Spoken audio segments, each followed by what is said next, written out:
Hello friends, technical ज्ञान में आपका स्वागत है।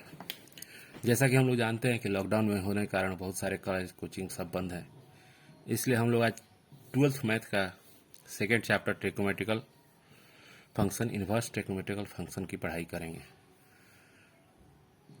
एक बार समझ लीजिए, जो भी यहाँ पे पढ़ाया जाएगा आप समझिए। अब वो कहीं कोचिंग कॉलेज कहीं जाने की ज़रूरत नहीं पड़ेगी और रोज़ यहाँ हर एक चैप्टर का वीडियो आपको मिल जाएगा। तो हमारे टेक्निकल ज्ञान चैनल को सब्सक्राइब कर लीजिए और बेल के आइकन को दबा दीजिए ताकि जब भी कोई मेरा न्यू वीडियो आए तो आपको पहले इन्फॉर्म हो जाए। तो चलिए शुरू करते हैं। पहला जिसे ट्रिक यूनिवर्स सेकेंड चैप्टर है।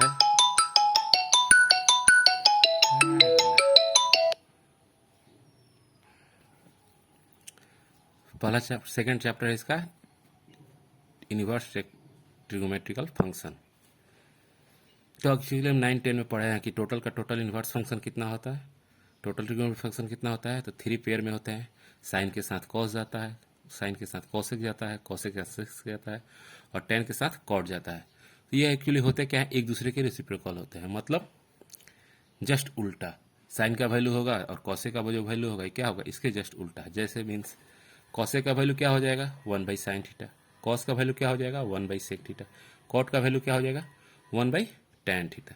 तो ये सारे ट्रिग्नोमेट्रिकल फंक्शन है, मतलब टोटल 3 पेयर है और थ्री का थ्री क्या हो, एक दूसरे के रेसिप्रोकल होते हैं।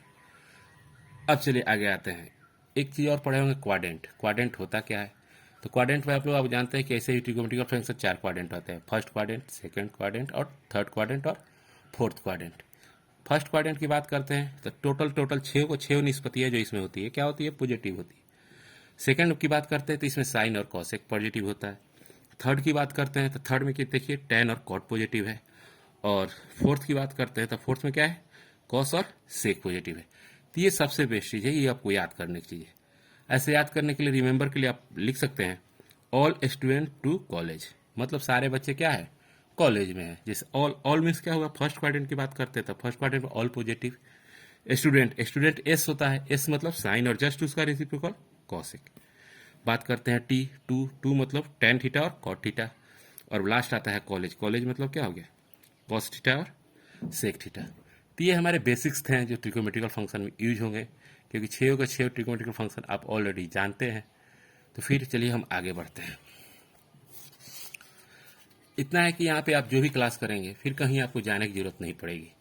अब जैसे कुछ फार्मूले हैं चैप्टर नंबर फर्स्ट के, आपको देखिएगा तो 2.1 का है एनसीईआरटी बुक से। तो उसमें कुछ फार्मूले होते हैं इन्वर्स फंक्शन के।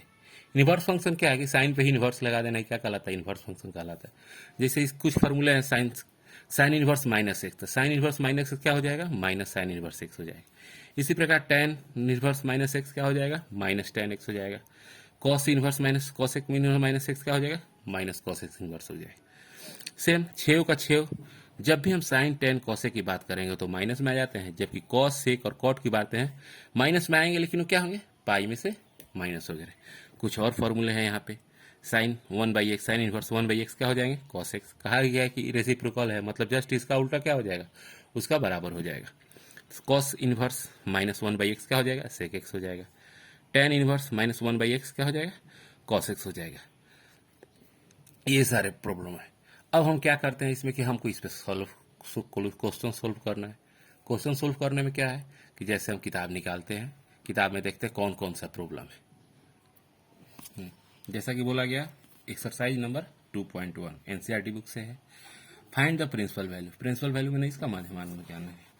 अब दिया हुआ है साइन इनवर्स -1/2। तो अब इसको हम क्या करेंगे, साइन इनवर्स 1/2 दिया हुआ, तो इसके लिए हम क्या करेंगे, पहले साइन इनवर्स 1/2 को किसके बराबर कर देंगे, मान लीजिए y के बराबर कर देते हैं। ठीक है, तो अब sine inverse sine y equal to क्या हो जाएगा, -1/2। ठीक है, साइन इनवर्स -1/2। अब हमको देखना है, ऑलरेडी हम जानते हैं फॉर्मूला क्या था, minus sine inverse -x equal to क्या होता है बाबू, तो माइनस साइन इनवर्स x होता है ये चीज। तो हम इतना लिख सकते हैं ना कि इसको हम क्या लिख सकते हैं, माइनस साइन इनवर्स -1/2 इतना। अब हमारे पास क्या, अब देखिए,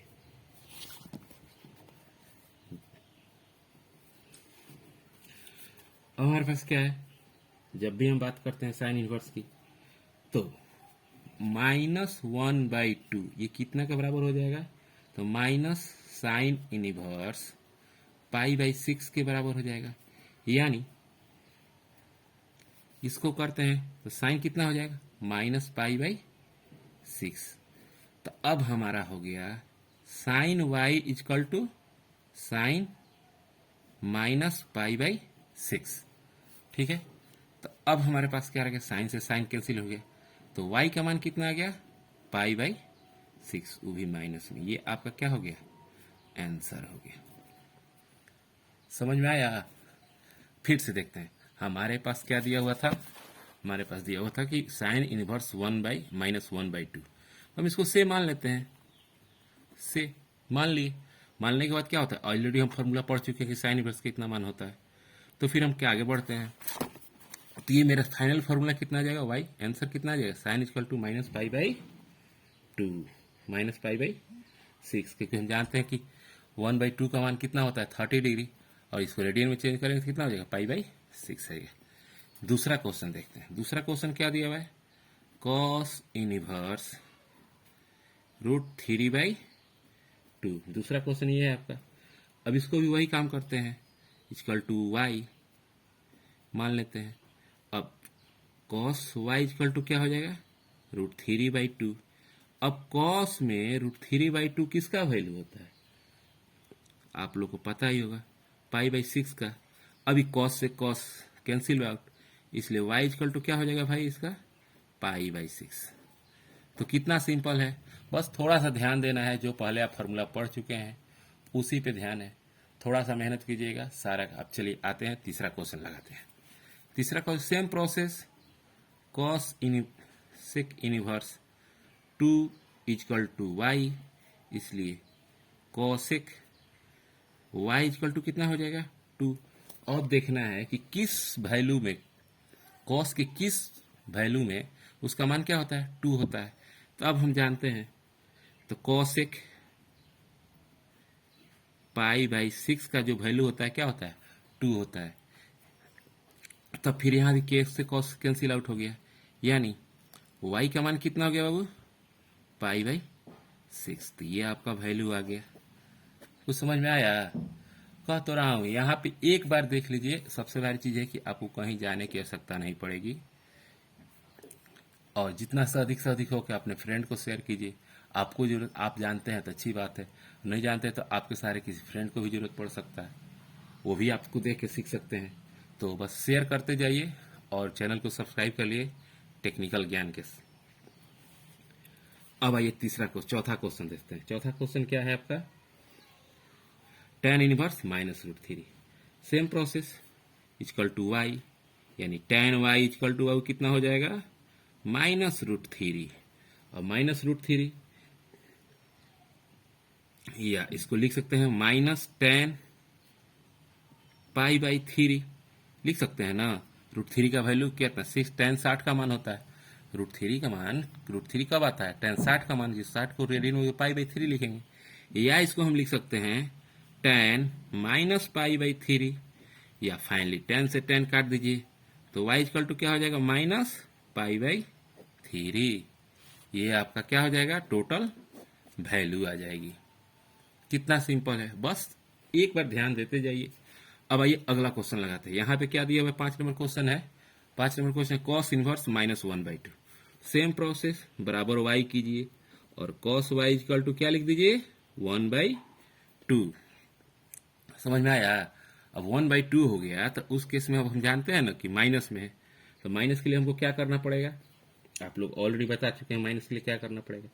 कॉस का माइनस के लिए क्या करना पड़ता है, अब इसका वैल्यू देखिए, तो इसके वैल्यू में क्या हो जाएगा, कॉस माइनस में π/3, या इसको लिख सकते हैं पाई माइनस, पाई नहीं, इसमें आ जाइए कॉस π-π/3, या अब इसको हल कर दिए तो कॉस 3π तो 2π/3।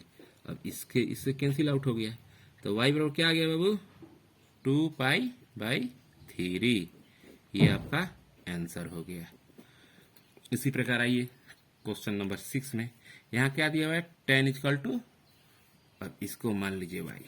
अब देखते चलिए, कॉपी कलम लेके बैठ जाइए, जो हम सवाल करा रहे हैं कॉपी कलम रहेगा तो उसको नोट करते जाइए। जहाँ दिक्कत है आप कमेंट बॉक्स में लिख के बता सकते हैं।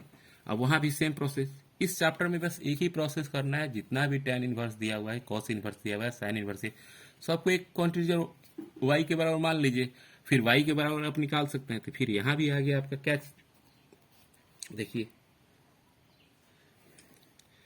y इक्वल टू, तो tan y इक्वल टू क्या हो जाएगा, -1। अब tan y -1 का क्या वैल्यू होता है, तो इसको लिख सकते हैं -tan π/4, क्योंकि हम जानते हैं कि tan 45 का मान क्या होता है, 1 होता है। या इसको हम लिख सकते हैं tan -π/4, क्योंकि आप पढ़े हैं। अब tan से tan कैंसिल आउट, तो अब y इक्वल टू कितना हो जाएगा, y इक्वल टू क्या, -π/4 आंसर। समझ में आया। फिर इसी तरह 6-7 नंबर क्वेश्चन की बात करते हैं। तो इसका भी सेम मान लीजिए y, और y मानने पे क्या हो गया, तो सेक y इक्वल टू 2/√3। अब यहाँ प्लस में है, सबसे प्रॉब्लम कहाँ होगी आपको, माइनस में। तो माइनस में होगी तो फॉर्मूला, अब प्लस में तो जानते ही कि अब सेक का क्या होता है, कितना का मान होता है, तो सेक जो 2/3 होता है, सेक 30 डिग्री का मान होता है। 30 मीन्स π/6, π/6। अब सेक से सेक थीटा कट गया, तो y इक्वल टू कितना हो गया, π/6। ये आपका आंसर हो गया। बस सो सिंपल है, बस थोड़ा सा मेहनत कीजिएगा। इन्वर्स सर्कुलर फंक्शन के लिए आपको किसी के पास जाने की जरूरत नहीं पड़ेगी। इस वीडियो को देखिए, नहीं समझ में आए तब बताइए। अब अगला क्वेश्चन की बात करते हैं, क्वेश्चन नंबर 8। क्वेश्चन नंबर 8 में क्या दिया हुआ है, cot इनवर्स 1 इक्वल √3। तो इसको भी क्या, वही सेम चीज y जब ये इधर आएगा तो क्या हो जाएगा, cot y इक्वल टू √3। अब cot y जब √3 हो गया तो आप जानते हैं कि cot 30 डिग्री का मान क्या होता है, y√3 होता है। ये तो पता है ना। तो अब देखिए cot, तो इस cot को cot से काट दीजिए, तो फाइनली क्या आ गया, y इक्वल टू π/6। या इसको कितना लिख सकते हैं, 30 डिग्री भी लिख सकते हैं। डिग्री में ऐसे भी हम जानते हैं, जब डिग्री से रेडियन में जाना है तो π/180 से गुना कर दीजिए। आप रेडियन में तो 180/π से गुना कर दीजिए। ये आप ऑलरेडी पढ़ चुके हैं। दूसरा बात करते हैं, दूसरा क्वेश्चन 9 नंबर क्वेश्चन है। 9 नंबर क्वेश्चन फिर माइनस वाला आ गया। सबसे दिक्कत कहाँ होगा आपको, माइनस वाला में। तो माइनस वाला में घबराने की बात नहीं है, माइनस का फॉर्मूला आपके पास है, आराम से आप उसको निकाल सकते हैं। जैसे कॉस की बात करते हैं, तो कॉस इसको भी y मान लीजिए, तो y इक्वल टू कितना हो जाएगा बाबू, -1/√2।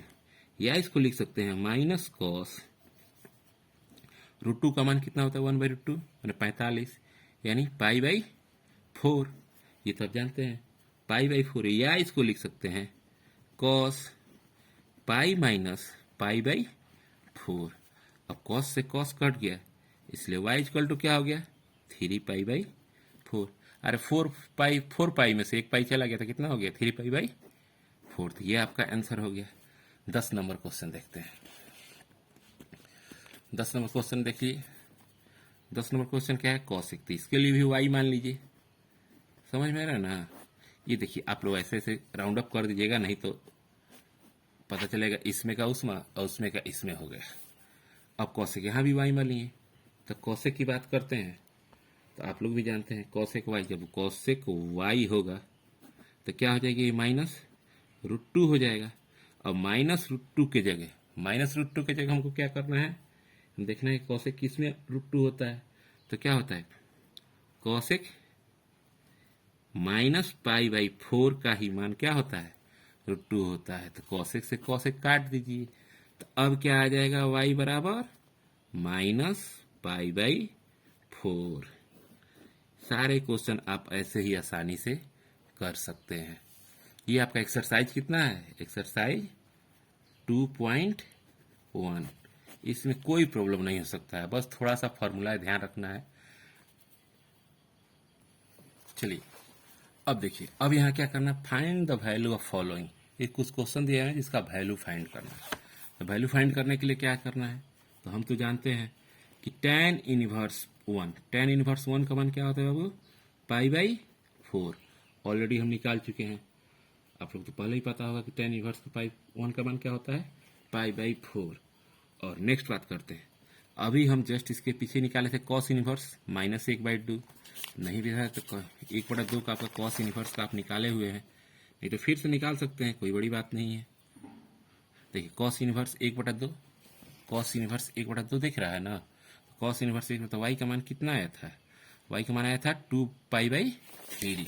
तो हम डायरेक्ट क्या है तो लिख सकते हैं, फिर निकाल सकते हैं, बार बार लिखना, 2π/3। प्लस की बात करते हैं, प्लस हमारा यहाँ क्या दिया है, साइन इनवर्स 1/2, तो साइन इनवर्स 1/2 भी निकाले हुए हैं। तो साइन इनवर्स 1/2 का वैल्यू क्या हो जाता है, माइनस, ये प्लस यहाँ है, माइनस क्या हो जाता है, π/6। इसको यहाँ ना रखे, यहाँ लिखते हैं। अब आइए π/4, इतना तो आप हल कर ही सकते हैं, बस सोल्व कर देना है, 2π/3, ये हो गया π/6। एलसीएम कितना हो गया, 12, 4 3 3π प्लस 4 8π माइनस 2π, यानी कितना हो गया, 8 3 11π माइनस 2π/12, यानी 9π/12, या 3π/4 आपका आंसर हो गया। क्या करना है, कुछ नहीं करना है, tan पाई का मान, tan इनवर्स 1 का मान आप जानते ही रहे π/2, cos इनवर्स 1/2 का मान 2π/3, और sin इनवर्स -π/2 का मान इतना। अब सबको क्या करना है, एलसीएम कर दी है, एलसीएम करने के बाद आप जो आएगा वो आपका आंसर आ जाए। अगला क्वेश्चन पे आइए, अगला क्वेश्चन क्या दिया हुआ है आपका, देखिए स्क्रीन पे क्या है। अगला क्वेश्चन आपका है cos inverse 1/2 plus 2 sine inverse 1/2। तो अब इसके लिए वही फॉर्मूला, cos इनवर्स 1/2, तो cos के किस थीटा में 1/2 आता है, आप लोग को पता होगा। तो cos के किस थीटा में 1/2 आता है, बताइए, π/3, यानी इसका मान क्या हो गया, π/3 प्लस 2 यहाँ जेम कहते हैं, और साइन के किस थीटा में 1/2 आता है, तो बोलिए π/6। अब इसको कट आउट कर दीजिएगा तो क्या बचेगा, π/3 या प्लस π/3। तो एगो आम एगो आम कब हो गया, 2 आम हो गया। तो लीजिए है, ये आपका आंसर तैयार हो गया। 13 नंबर क्वेश्चन, 13 नंबर क्वेश्चन क्या है, find the value of the sine inverse x equal to y. ये वैल्यू कह रहा है कि जब साइन इनवर्स x है तो y का मान क्या होगा। तो ऑलरेडी हम जानते हैं कि साइन का डोमेन क्या चलता है, -π/2 से लेके π/2 तक। ये आप तो जानते हैं ना जी, रेंज उसका क्या है, उसकी जो शाखाएं है उसकी क्या है। तो वो क्या करते हैं कि उसका मान ही होता है फॉर्मूला के π/2 से लेके, उसका मान कहाँ जाएगा, -π/2 से लेके π/2 तक। इसलिए हम कह सकते हैं कि जो y का वैल्यू होगा -π/2 से greater and equal to and less than equal to +π/2। तो इसका आपका ऑब्जेक्टिव का क्वेश्चन है, आप लोग याद रखिएगा, कभी कभी एग्जाम में पूछ देता है। ये हो जाता है, ये इसका वैल्यू क्या हो जाएगा, b हो जाएगा। मतलब हमेशा साइन का मान कहाँ से जाएगा, -π/2 से और +π/2 के बीच ही रह सकता है, इससे अधिक नहीं हो सकता। और एक लास्ट क्वेश्चन इस चैप्टर का बच गया। लास्ट क्वेश्चन की देखिए, क्वेश्चन क्या है कि sine inverse tan inverse √3 minus sec inverse -2 equal to, इसका मान इक्वल टू में कितना आएगा। तो चलिए आ जाते हैं, tan इनवर्स ना साइन इनवर्स √3 का मान साइन इनवर्स में कितना होगा, तो पाई क्या लिख सकते हैं, इसको 3 लिख सकते हैं ना, क्योंकि हम जानते हैं कि tan 60 डिग्री का मान कितना होता है, √3 होता है। तो 60 को हम क्या लिखेंगे, π/3। अब यहाँ माइनस है, अब माइनस की बात करते हैं। अब हम जानते हैं सेक इनवर्स, तो सेक 2 का मान कितना में होगा, ये आप बताइए। तो 2 का मान क्या हो जाएगा, तो इसका भी ऑलरेडी निकाल चुके हैं, तो उसका वैल्यू लिख देते हैं डायरेक्ट, 2π/3। अब आप एलसीएम ले लीजिए, 3 का एलसीएम कितना हो जाएगा, 3 हो गया। ये पाई माइनस क्या हो गया, 2π। अब पाई या -2π यानी कितना हो गया, -π/3। अब ये आपका आंसर हो गया यहाँ पे -π/3। तो ये 2.1 का टोटल चैप्टर आपका क्वेश्चन जितना भी है सोल्व हो चुका है। इसमें कहीं प्रॉब्लम हो तो आप कमेंट बॉक्स में लिख सकते हैं, और जितना से जितना हो सके अपने फ्रेंड सर्किल में शेयर कीजिए। टेक्निकल ज्ञान यूट्यूब चैनल मेरा चैनल है, मेरा नाम ज्ञान सर हुआ। आप चाहे तो इसको अपने फ्रेंड, या आपको पता है तो अपने फ्रेंड को भी शेयर करें। यूट्यूब, फेसबुक, जहाँ भी शेयर करना है कर सकते हैं। हाँ, इतना है कि आप लोगों से निवेदन है कि इस चैनल को सब्सक्राइब कर लीजिए, कि ऐसे ही बहुत सारे लेटेस्ट वीडियो, हर चैप्टर का वीडियो आपको मिल जाएगा। फिर आपको कहीं जाने की, हाँ इतना दावा करता हूँ कि आपको कहीं कोचिंग क्लास करने की ज़रूरत नहीं है, चाहे तो आप ऑनलाइन इसी तरह पढ़ सकते हैं। धन्यवाद।